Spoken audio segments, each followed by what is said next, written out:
Nandito tayo somewhere in Imus.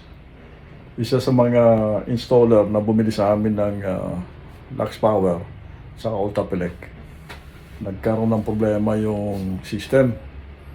Ang naging problema ay nagpa-fluctuate ang inverter. So, tinoboshoot natin yon, na-trace natin ang problema kung alin. At sa ngayon, stable na siya. Ito yung 8 kilowatt na Lux Power hybrid inverter. Tingnan natin kung magpo-focus yun. Okay, meron pa rin harvest na 1.2, mag-alas 4 na.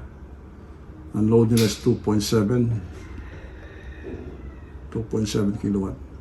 Medyo malaki ang load dito. Kumukuha sa battery ng 781 watts. No.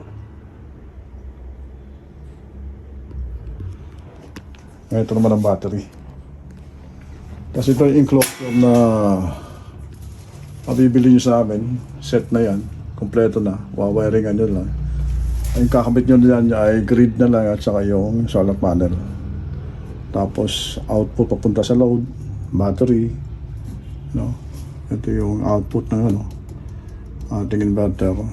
Ito yung input ng grid. Grid input ng inverter. Tapos dalawang 2 strings, isolator switch ng PV.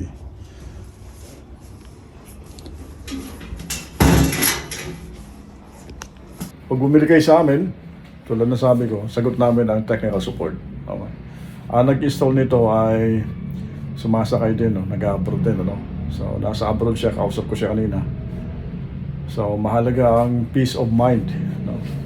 Nasa abroad siya, na-install niya ito dito sa Imus. Ako nag-take over para mag-troubleshoot. Okay? Jay Pligaspi po.